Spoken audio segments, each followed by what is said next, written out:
Hi loves! Today I'm filming an extremely requested video. I almost just yanked a large chunk of my hair out while doing that. This has been a really weird day. Like, can we just take a minute? I don't want to bore you guys too long, but I have filmed this entire video once today and the video footage turned out really bad. Like really, really bad, and I was really frustrated, but this is one of my favorite videos that I'm even going to film this entire year and I want it to be perfect. So I'm sitting back down to talk to you guys about my drugstore favorites of 2015. I just feel like I love drugstore makeup more. I feel like I like to try things out from the drugstore more. While I really like high-end product, it's like I go into a high-end product really expecting something, you know what I mean? Like I expect it to perform the way that something that costs $50 should. And not that I don't expect my drugstore products to perform, but I always feel so much more pleasantly surprised when like a drugstore product is a dream to work with. And I just feel like there's so much more versatility at the drugstore. You guys already know you love drugstore product just as much as I do, I'm sure. So I want to go ahead and let you know what my favorites of 2015 are. So a lot of these are going to be lifetime faves. These are products that I go back to year after year and season after season, and some products are going to be ones that I really have discovered this year. I don't really feel comfortable mentioning a primer today just because I feel like I really didn't use a drugstore primer this year. I used one or two, maybe a couple of times, but not enough to warrant it being a real fave, you know? However, I did wind up really loving some BB creams from the drugstore, so we're gonna start off with those. The first one is the LA Girl Pro BB Cream, and I really wound up loving this year. This does not have SPF, which is kind of a downfall, but also kind of a good thing. It means that it's not going to flash back in photos. It has such good coverage. It is incredible to me how pigmented and creamy and easy to work with this product is. It just blends onto the skin like an absolute dream. There is that downfall of like, if you want SPF, you have to add it in somewhere else. If you're looking for an all-in-one, you know, kind of day-to-day product where you're gonna get that SPF, you're gonna get the skincare benefits of a BB cream as well as coverage, I would then recommend the Maybelline Dream Fresh BB Cream. I have this currently in the shade light medium. This is like my summer color, whereas the fair version of this is what I've been really enjoying in the winter months. I try to like, you know, try as much product as I can. If I love something, I might have it in 30 colors. This does not have as good of coverage as this product. This is also a little bit more expensive, I think. However, for a day-to-day, nice natural coverage product that not only makes your skin look good, but does good things for it. It has SPF 30, it's very hydrating, it really nourishes the skin, and it doesn't really clog pores. This is really great for that. So two kind of different BB cream products, but I still think they're both really good. I do have two foundations as well, and both of these I loved in different seasons. This is the Maybelline Dewy Plus Smooth Fit Me Foundation, SPF 18 for normal to dry skin. I have this currently in the shade 120. This is like my color right now,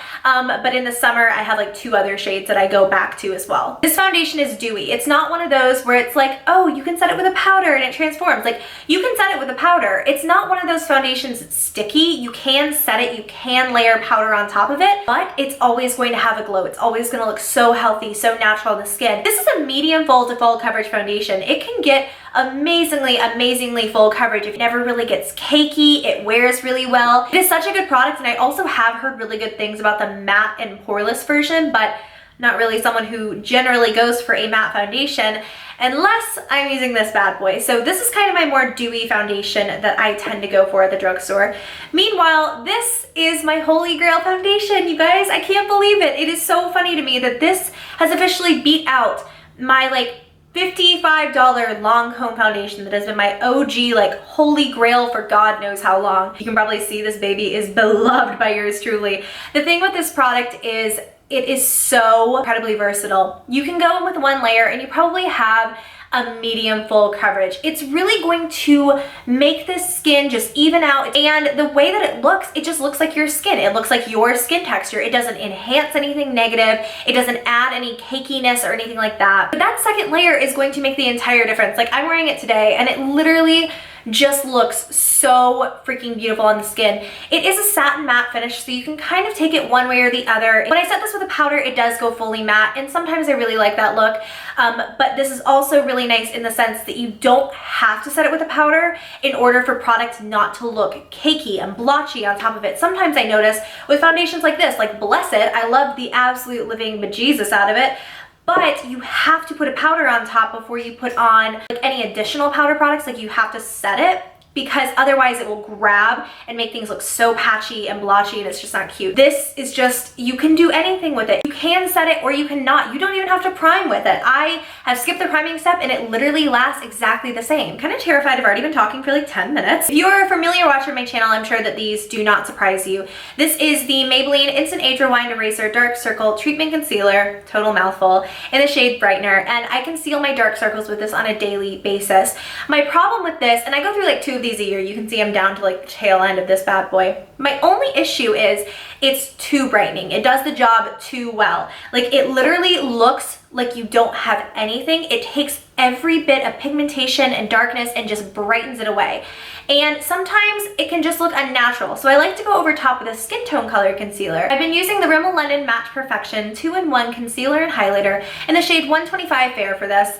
This is a really nice concealer because I quite like the way that it has the brush tip applicator. I wouldn't use this for acne on my face or covering anything like that where I have like open blemishes or something, because that's not hygienic, but it's just going under the eyes, on the forehead, in areas where I don't primarily break out. I do of course have the combo on today. This is my holy grail like concealer duo. I don't know what it is about these, and I know it has to be me beating a dead horse into the ground every single time I get on camera and use them, but I have used $40 concealers that don't do what these two do, and they're both under 10 bucks. Honestly, if you're looking for a great concealer duo, definitely check them out. The other reason that I love them is they are very thin in texture while still having great pigmentation. They're easy to blend in with like a damp sponge or something, you know? Now to set that, I went through 2 phases once again. At the beginning of the year, if you told me that my Rimmel Stay Matte powder would have been replaced, I would have thought you were absolutely insane.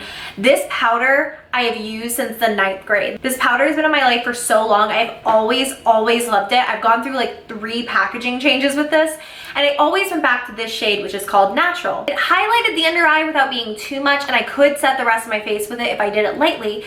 And since I am a drier person, I really liked it. It didn't make me feel like super dry. It didn't make me look cakey or feel crepey. And the only problem is, while it did set my under eye concealer and while nothing ever creased down here, my under eye mascara would always smudge and I would get raccoon eyes by the end of the day. And it was just very frustrating for me. There were very few mascaras that didn't do it. And then when I was in London with my best friend Alex, her channel is called Learning to Be Fearless, she showed me how she actually sets her makeup using the original formula Airspun loose face powder from Coty, C-O-T-Y. But it just is a loose translucent powder, and I had never gotten on board the loose translucent powder thing.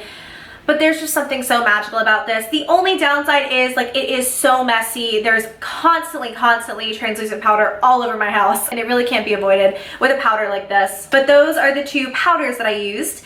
And now we will talk about some more face products. We're getting into like cheek territory now. This bronzer has been one of my favorites for so long, and I'm just in a place in my life where I feel like I haven't used it for the last 6 or so months.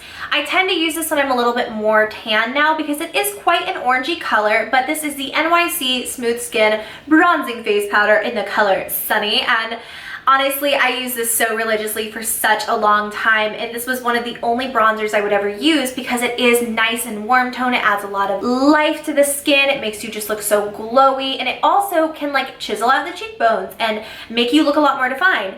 I just don't really gravitate towards colors that are quite so orangey as much anymore, but if you're more tan, this is a great bronzer, and it is so inexpensive for how wonderful it is. For blush, I really only felt like I had 2 that I use more than a handful of times this year. I don't know. I was like, well, I used that blush a couple of times, but it was like these 2 were ones I would go back to. Blush is something I like to experiment with a lot, so it's very rare that I use one continually. The first one is NYX's HD blush in the shade Soft Spoken. I really quite like this formula. This shade is more of like a soft peachy color that looks really beautiful on fair skin. It also does look really nice on darker tones as well, but you can see like there's not a lot going on. It's very pigmented in application. It's not one where it looks good when you swatch it. They're quite soft and a little bit crumbly, so that texture just doesn't bode well when you're using fingers to apply, you know what I'm saying? But with a brush, it's freaking beautiful.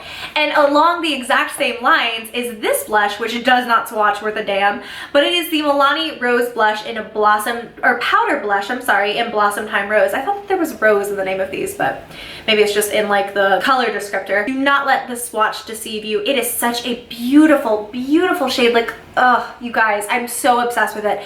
It almost has that NARS orgasm type of feel where it has kind of like a golden shift to it. Like it's almost slightly duochrome where it goes kind of peach, kind of gold, kind of like that hot corally flush. It is so beautiful. It's just one of my faves this year. Talking highlights, my favorite drugstore highlight was the Wet n Wild Color Icon bronzer, and this is in Reserve Your Cabana. Obviously not a bronzer, but this highlight is just like the perfect white gold. It's subtle, but it's also not matte, and it doesn't blend into the skin completely. You can tell there's some light, some luminosity there, but it's not over the top. If you're looking for a nice beginner highlight, this is the best. Something I did a lot this year, and I won't focus on this too long, was fake freckles. And to do that, I was using the e.l.f. Complete Coverage Concealer palette most of the time. I really tended to stick to this color and this one if I was very, very fair. The stippling brush is a bit big for this, but I'll usually just take my stippling brush, like dab it in there. I'll always get it damp first because that separates bristles and keeps it from being too concentrated on the face. And then I'll just stipple it along the cheekbones, on the nose bridge, and that's just where I like my my freckles to be. Some people don't like it, some people love it. I did it a lot, and the Complete Coverage Concealer palette in the shade Dark was perfect because there are different shades in here, and because the formulation of this is just really, really nice. I don't know how they would actually work as concealers because I find that the texture would be quite dry. Like, if they were too creamy, they wouldn't set down, you know what I mean? But it's perfect for what I use it for. I've literally been filming so long already, I had to take a break for dinner to let my camera charge because it was like dying and overheating and so exhausted. So that's a great indication for how the rest of this video is gonna go. One of my favorite cream shadows from the drugstore is Maybelline's Color Tattoo in Bad to the Bronze. I love all of the color tattoos, like let's get real, but holy freaking crap, like this color. Can we like take a moment for Maybelline's Bad to the Bronze? Honestly, I love this formulation, but Bad to the Bronze is a color I go back to time and time again. I don't like how fast these seem to dry out. I have purchased 2 of these in this last year, and this one is already dried. I've only had it for like maybe 4 months. I just think that they're really good. They're really creamy. They're easy to blend. You don't have to have a separate primer, which is nice. And it's just an easy formula, but Bad to the Bronze is my ultimate fave. Another color I wound up using a lot this year is from Rimmel, and it's a Scandalized eyeshadow paint formula. But my favorite color in the entire world was Peachy Apricot. This is the most gorgeous, gorgeous rose gold color, you guys. Like, look at that. I went through 2 of these this year. That's a lot for a cream shadow. Whereas this one was drying out and I wasn't using like 75% of it, this I actually was just like getting down to the bare bottom of. It is such a good product. The Rimmel Scandalized eyeshadow paints are really, really nice. And I like them in other colors as well, but this is just the one I felt myself going towards a lot. I also do have 2 single shadow favorites, and they are both from NYX, not surprisingly. I feel like NYX does really well with single shadows. The first one is the Baked Shadow, which I heard no one talk about these, but I love these shadows. They're so good. This is the color Ambrosia. There's something so beautiful about this color, and it's soft, so I feel like there's a lot of versatility in the sense that like normally I would just go over my Bad to the Bronze cream shadow like so and turn it into sort of like a coppery, warmer color. Or, you know, I'll wear it on its own as just a sheer wash of something shimmery and a little bit bronzy. It just kind of warms up your eyes. I really like these, and I have a few of these, but Ambrosia was like my favorite color. I also fell in love with this year the NYX Prismatic Shadow. Let's try that again. Prismatic shadows, and my favorite color was Fireball. I wore this a lot in the summer, I feel. This shade is just so beautiful, and the pigmentation is insane. It is this coppery, fiery red that has, like, I don't even know if the camera will pick it up, the faintest duochrome pink shift. It is really pretty and gives the shadow a little bit of dimension. So those were my 2 favorite single shadows of the year. I also wound up really loving the Ulta Color Pure Eye Color Pigment. This is this white gold loose pigment. I've been using this on my inner corner a lot. I kind of had to get away from it because it was like every tutorial, you know, so I kind of put it away and forgot about it. But the way that it catches light is just so nice. It also does make a really nice cheek highlight. Ulta brand Color Pure pigments are really, really good. This is a 0.05 ounce jar, and a lot of times these go like 2 for $8, and that's nothing. All of the colors are really pigmented too. Honey just happens to be my fave. So talking eyeshadow palettes, I have 2 eyeshadow palettes from the drugstore and 1 drugstore priced eyeshadow palette. Does that make sense? I hope so. Probably my favorite drugstore eyeshadow palette of the year was the L'Oreal La Palette Nude 2. And I think that I did a video on this summer maybe, I'm really not sure when this came out. They're pigmented. That was just one pass. Like, they're pigmented and they're creamy and they blend well. There's just no fuss. Like the matte shades, like I have this one right here. That's a horrible swatch. But I feel like while that may not look super, super intense, they just go on easily with a brush. They're, again, that texture where it's nice and soft. So it's like in swatch, it doesn't look impressive. But on the eyes, I really like this palette. And this was one where I just dipped into this when I didn't know what to do, because every look I did with this palette, I loved. The other palette I wanted to give a little bit of love to, I've only been using since October, but it is the Revlon Not Just Nudes palette in the shades 01 Passionate Nudes. I really, really liked this. Particularly, you can probably tell, I love the heck out of this bronze color. Again, pigmentation is really there. Maybe not as much as the La palettes from L'Oreal. I do think L'Oreal does shadow a bit better maybe, but I just quite liked the color selection in here, and I felt like, again, it was one of those things where there was no fuss. The shadows all play well together. They all blend well together. There's no guesswork in it. I'm not going to get a bad look out of this. I'm sure I could, but most of the time I just really like the way things are turning out. Now we'll take a brief hiatus to get this off. I didn't know whether to include this Morphe palette in my high-end favorites or not. I wouldn't consider Morphe high-end priced. I feel like they're very much so in the drugstore category. I think that this palette retails for $20, which most drugstore palettes are like anywhere from 11 to 16 bucks now, so I feel like it's right in that category. But this is the 35O palette, and this was just such a beloved palette by me. I know it was a beloved palette by everyone on YouTube, but I really found myself just loving the warmer colors in here, especially this shade right here, this like pearly, super pigmented pink. I have been wearing this a lot. I actually have a video where I show how I use this shade, but it is so special. Like, look at how this shade literally looks like molten freaking lava. Like, it looks wet to the touch, and it's just an eyeshadow. It's not even a pigment. These shades are just beautiful. They are the most pigmented, and I just really enjoyed the 35O palette for every eyeshadow need that I had. So I just felt like I couldn't not mention this, but I didn't know where to put it exactly. If you wanted to get a Morphe palette, if you wanted to see what all the fuss was about, I think that the 35O is great if you love warmer shades like yours truly. For eyebrows, I really did think this was going to be my holy grail combo for life. This gel I still use on a daily, but I did wind up replacing this later in the year. I think that I went through 5 or 6 of these pencils, and I would go through like one a month. I was so addicted. This is the e.l.f. Instant Lift Brow Pencil, and honestly, I have one complaint about it, and it's the reason why I replaced it with my Anastasia Brow Wiz. When you see this, the color is gorgeous for blondes. It's such a beautiful pencil. When it first starts out and it's this nice tip, like so, when it's so sharp and pointy, it's perfect. But then can you see how thick the rest of the pencil is? Like, it dulls down and there's no way to sharpen it. On the other end is this little spoolie, and I mean, there's no sharpener, so you can't get that fine tip back, and that is the reason I had to stop using this, because as much as I love the color and as much as I love it in the first few applications, it wasn't even something I noticed when I was using it. I was like, this is the best thing. Like, I wish it would stay sharp, but I still thought it was the best. And then when I used something thinner, I just realized I didn't love it as much as I thought I did. But that is my only complaint, and I think it really is such a good product, especially for $2. My holy grail brow gel of all time is the Milani Clear Brow Gel, and I know you might be thinking brow gel is brow gel, but I love the wand on this. I love that it's smaller. You have a little bit more control with the brows.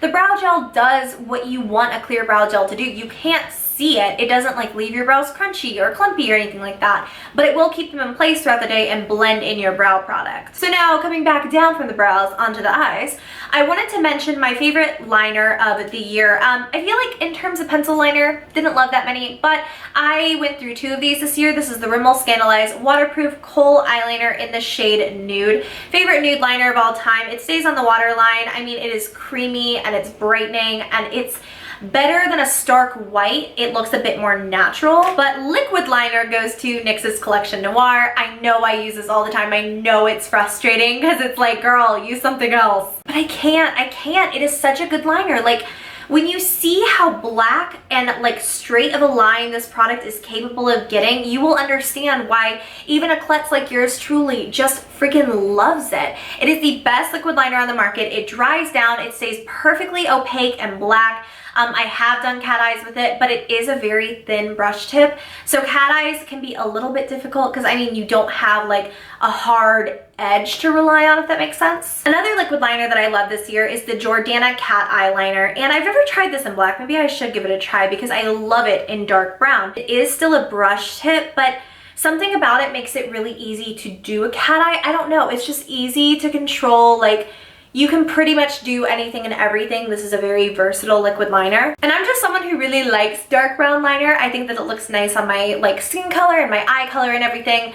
So I wound up really loving black brown. Stock mascara. I have a few different things to mention here. One is something I use to pamper my lashes, and it is the Rimmel Lash Accelerator Serum. It's not a mascara, and I don't layer this under my mascara. I put this on at nighttime, and the applicator is so freaking weird, dude. Like, there's no bristles. It's just a cone, and you're supposed to like just lay the cone against your eye and hope for the best. Trust me, it hurts like a mother when you get it in your eyeball. But this really does condition my lashes. It really does help them grow. I genuinely believe that. Like, no one said this to me. No one is paying me to say that. It's the sort of results I would expect out of Latisse or something. I feel like this is a really, really well hidden gem at the drugstore. I cannot imagine a single person who would not benefit from using this. It will just take your lashes to the next level. But then we're gonna get into mascaras, and my two favorite black mascaras of the year was the CoverGirl Supersizer, and I feel like I didn't give this enough love. I really didn't use it that much, and I need to replace it because I think I've had it for 6 months and it's pretty dried up. Of course, I haven't used it in a while, but the wand on this is kind of goofy looking. It's like, it's awkward the way that the bristles are on this. They're all concentrated on each side of the wand, and then you flip it, and it's like, it looks like a baseball bat from the side. But the way that this grabs onto the lashes, it's very particular. You have to curl your hand when you're taking it up, or else it won't do much of anything. But when you do that, it really does give you like big eyelashes. It doesn't do much for volume, and honestly, that's primarily what I'm looking for, but it is a really good mascara for length, and I did enjoy it for that. The other mascara you guys already know is the Maybelline The Falsies mascara. I use this just in the shade black, and I love it. It is my tried and true. I go back to it every single time, and the wand on this is pretty basic. It's just curved like so you can get right against the lash line, then flip it on over and fan them out. It gives you very fluttery, soft looking lashes, and I do like that about it. The last mascara, my dog's got a hold of, but I'm wearing it today, and I've been wearing it so much. This is the Falsies Push-Up Drama Mascara, and I do have this in the shade Black Brown. And again, I don't know what it is, but I'm really starting to love black brown products on my eyes in place of black. I think it looks really pretty. This will give you spider lashes. Like 3 coats of this, I am clumpy town. So you have to be careful and know when to stop with it, because it's not going to get better once it starts clumping. You have to kind of manually go in and separate things once it gets clumpy, and that's kind of annoying. But in general, it literally just, it takes my lashes and makes them look like I have falsies on. It's insane to me how it actually can make my lashes look fake. They look so much longer, so much fuller. This has to be my favorite mascara discovery in recent history. I've already bought a black one in case one day I get a wild hair and decide I need black mascara again, and I will be replacing it the second it's time to be replaced, but right now I'm obsessed. But my favorite lashes of the year were the Red Cherry 43s, and they are probably my favorite lashes of all time. They're voluminous and long without looking like they're up to your brows. People never ask, what lashes are you wearing when I'm in public? On like Instagram and YouTube, they always do, because people like are trained. Like, you guys know by the time that you've watched my videos along with everyone else's that we all wear fake lashes. But in public, people are like, how do you get your eyelashes to be that long? Because they really do look natural. And I can pull 5 wears out of each one. I'll list down below the eBay seller that I buy these from, because they're really inexpensive on eBay. But yeah, they're just really great. All right, so getting into lippies, I really tried to condense this because I didn't want to mention everything. This was a strange year for me. Normally, I like to experiment with color a lot, and I feel like I do tend to go through phases with colors and wanting my nudes and my neutrals, but this is a very neutral year, so if that's primarily what you're seeing, that's why. I do have 2 lip liner favorites. Both are from NYX. Both are the same formula, and they are the NYX lip pencil liners. They're just the basic liners in their lineup. The one that I swatched here is the color Mauve, and this one I wear a lot when I want to do slightly darker nudes. Meanwhile, Nude Pink is a bit warmer, a bit more of a peachy light nude, so it's nice for those sorts of colors. My favorite liquid lipstick of the drugstore this year was Rimmel London's Show Off Lip Locker in the shade Comet, and I really, I don't know why I've been using this lately. It's such a beautiful, oh god, I love it. It's such a beautiful like rosy mauve. They just stay put on the lips, and they're the type of formula that does start to flake off after a while, but they also are the ones where you don't have to take it completely off. So if it flakes off in the middle, you can just like kind of take away the excess with a tissue, and then reapply, and you're good to go for another like 6 or so hours. Probably my favorite lipstick formula of the drugstore, and I say that very tentatively because I do have a lot of favorites. But this is a formula I go back to for everything. Anytime I'm stuck, I'm having a bad day in terms of makeup, whenever I wear one of these, I always feel so much better. And these are the Milani Color Statement lipsticks, and I have 2 favorite shades of the year to show you. The first is the color Nude Cream, and this was my go-to nude for a really, really long time. It is such a beautiful, light, peachy shade, and it's a little bit satiny, but it's mostly matte, which means of course it's hydrating and it's really pretty. I'm just now realizing I'm gonna go get another shade because I completely forgot about how much I loved this, especially in the spring. This is the shade Matte Blissful. So there's a regular Milani Color Statement line, and then there are shades with matte in front of them, which obviously indicates that they're matte. Cool tone pink that pulls a little bit lavendery on the lips. It's really, really pretty and unique, and I love it so freaking much. These are just 2 of my favorite nude shades of all time, really, but especially of the drugstore. Then this fall, I had a love affair with Uptown Mauve, and there's nothing mauve about this. It is such a beautiful purpley berry shade. Every time that I wear a berry, I wish it was Uptown Mauve. It's so, so pretty. It's something different, but it's not too bright. It's not too dark. It doesn't feel foreign to me when I look at my face in the mirror. Like sometimes I wear colors I just don't like on myself, and this is just, it's the perfect in-between of it all. I want to bring this a lot in the summer, I think, and then put it away because it was one of those things where it was like every single video I mentioned it and I had to stop. But this is Jennifer's Nude from the Collection Privé line from L'Oreal, and this is such a pretty color. I wore this a lot of the times over MAC's Boldly Bare lip liner because it's a nice peach, but it would also pair really well with that NYX lip liner in the shade Nude Pink. It's really similar in that aspect, that it's a light peachy nude color, and I really, really like it. Plus it is a little bit sheer. This Collection Privé line is so hydrating and creamy, and it just feels like butter on the lips. You don't feel worse for wear when it's taken off. I've always loved the Revlon lip butters. My favorite shade of all time probably, and I've gone through 2 of these now, is the Berry Smoothie color. I just love it so much. It is such a beautiful mid-tone, slightly mauvey pink, but it's still a pink shade. It's still a neutral. It looks really, really pretty and natural on. And I find especially when the weather gets a little bit cooler out and I want a slightly dark lip, but not in a full-blown like brown territory like one of the shades I'm going to show you next, I find I gravitate towards it a lot. It is a go-to when I don't know what to wear. Wet n Wild's lipsticks are great. This Mega Last formula is so good, but especially I liked the color Spiked with Rum. This is a brick shade that is not fully red. It's not fully brown. It's not anything. It's just this really cool hybrid of it all. It's somewhere right in the middle where it doesn't look like you have like super bright or super dark color on. It really does work as a neutral for me, especially when I want a bit more of a punch on the lips. And again, it isn't too much. Then we are down to the last 2 products in this whole entire video. I cannot believe we are here, but at the same time, I've been filming for so long. These are the NYX Butter Glosses. And of course, my favorite butter gloss, the original formula, is Creme Brulee. Such a pretty everyday color. It is a nice nude and neutral pink. It works over every lipstick and of course looks gorge on its own. I don't know, I always go back to these because they're hydrating, they're creamy, and they pack such a pretty punch. They're also not too sticky. Then this year NYX dropped the Intense Butter Glosses, and I went crazy for this color in Audacious. I hope I'm pronouncing that right. Probably not. Here's what it is. Butcher me in the comments below. But this is kind of more of a brown color, and the doe foot on these is different than the doe foot on the original butter glosses. I kind of prefer the doe foot on these. They are more pigmented, like a very creamy and glossy liquid lipstick, but I love it. I think it's so pretty, and it's a beautiful color that looks gorgeous on everyone. And that is it for this whole video. I really hope you guys enjoyed my drugstore 2015 favorites. I know we probably have been here for so long, but again, I hope you enjoyed. I hope you found it helpful, and maybe you have some products you want to try out. Let me know some of your drugstore favorites in the comments down below. I love you so, so much. I will see you in my next video, and until then, have a great day. Bye.